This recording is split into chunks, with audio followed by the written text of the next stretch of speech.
E Epitácio está perguntando pro mestre por que, se a Bíblia é mentirosa, etc. Tal, por que ela prevê alguns acontecimentos atuais, desastres, essas coisas. O que a Bíblia prevê? Os desastres que acontecem desde o período Mesozoico?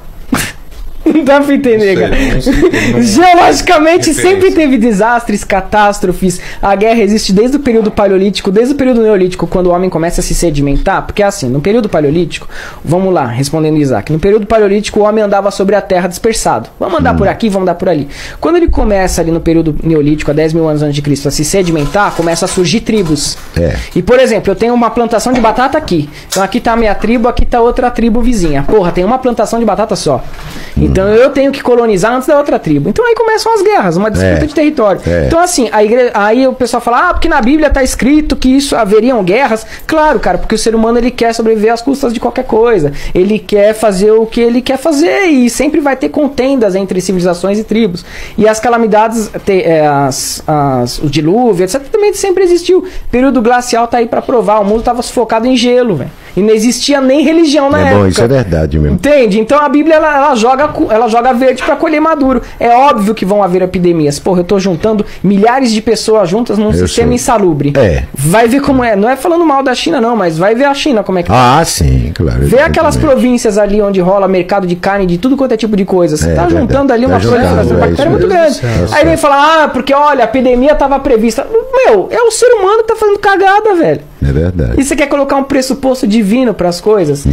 E vamos começar a parte 2. Por que Jesus Christ não volta? Tá, gente? Aqui vai ser uma leitura muito rápida, mas para que você e eu cheguemos à conclusão, né?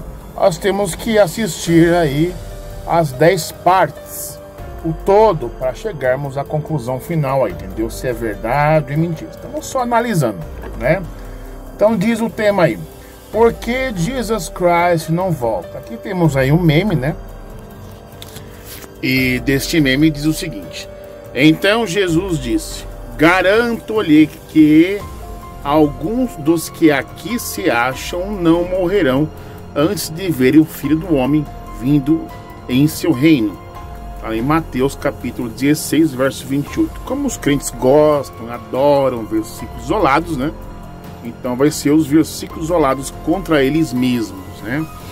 E aí diz o seguinte: mas todos que estavam ali morreram, e Jesus não cumpriu sua promessa idiota durante 2000 longos milênios. Quer dizer o quê?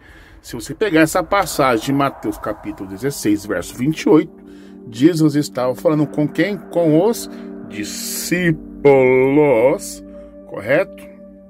E também os que estavam ali em volta de Jesus Christ. Jesus prometeu para eles que eles não morreriam sem antes de verem Jesus Christ descer do céu sob nuvem, glória, todo poder e glória e honra, né? E o que aconteceu? Que os discípulos e as pessoas que estavam ali morreram e nada de Jesus voltar.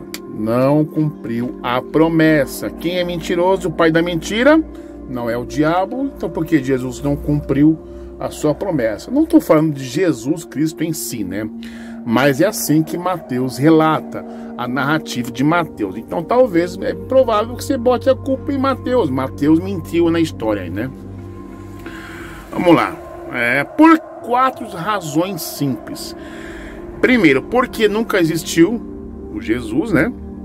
2, porque mortos não ressuscitam. 3, porque ninguém ouviu falar dele no primeiro século. Olha só. 4, porque a Bíblia prova o fracasso de sua vinda. E vamos analisar aqui umas interações aqui. Jesus devia ser o mais famoso homem invisível do seu tempo, de sua época, né? O que escreveram sobre Jesus em seu tempo? Vamos ver aqui. Cristãos adoram dizer: Jesus era muito famoso em seu tempo. No entanto, apesar dele pregar diariamente no templo, Judas teve que mostrar aos seus supostos ouvintes que era ele, como o famoso beijo. Mas o que os historiadores famosos em seu tempo falaram sobre ele? Historiadores famosos. Agora não só vou pegar a Bíblia, mas como também a história, né? Analisar aqui uma breve tarefa. Temos aí Flávio Joséfo, nada, só que tem mais 2 parágrafos falsos. Filão de Alexandria, Plínio Velho, Ariano, Petrônio, Dion Preseus, Petercúlio, Suetônio, Decimos, Marco Valério, Aulo, Pércio, Plutarco, Caio Plínio, Tácito, o Pensador. Nada, ninguém falou nada dele. Tácito, do Pensador, falou nada, só que tem 2 parágrafos falsos. Justo de Tiberíades, Apolônio de Tiana, no caso, o famoso apóstolo Paulo, né? Fábio Quintiliano, Marcos Aneus, Epitecus Hermógenes de Frígia, Cílio Itálico, Públio Papinius Status, Cláudio Ptolomeu, Apião de Alexandria, Flegon de Trales, Fedro de Macedônia, Valério Maximus, Luciano Romano, Pausanias, Floro Lúcio de Alexandria, Quinto Curcio, Áulio Gélio, Dion Crisóstomo, Colúmela de Lúcius Moderatus, Valério Flaco, o poeta, Damis, discípulo de Tiana, Favorino de Ales, Cláudio Lísias, Pompônio Mela, Teão de Simínia. Esses poderiam ter esbarrado com Jesus na rua, né? Filão de Alexandria, no caso, Plínio Velho, Petrônio, Patérculos, Apolônio de Tiana, Cílio Itálico, Quinto Curcio, Columela, o Lúcio Moderatus e Paulo, o falso apóstolo. Nenhum deles falou, ou falaram de Jesus, né, no caso. Nada pode ser mais suspeito do que Paulo, jamais visto por ninguém também, ter vivido no mesmo tempo e lugar do que Jesus, perseguindo os cristãos e jamais tê-lo conhecido pessoalmente. Pela sua condição, ele teria que ter participado da captura e crucificação de Jesus, mas nada, jamais falou tê-lo visto em carne e osso. Não é verdade, gente? Paulo, em suas cartas, fala de Jesus ressuscitado, né? O Espírito lá que falou com Paulo no caminho para Damasco, mas nada fala de Paulo conversar com Jesus ali tete a tete, né? E se não temos nada, o resto se trata de falácias, né? Então, por isso que Jesus não volta.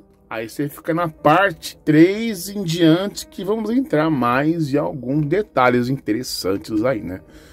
Agora vamos ficar aí com, por exemplo, um louvor, né? Eu vou até acelerar esse louvor para não dar problema de direitos autorais aí no YouTube, certo?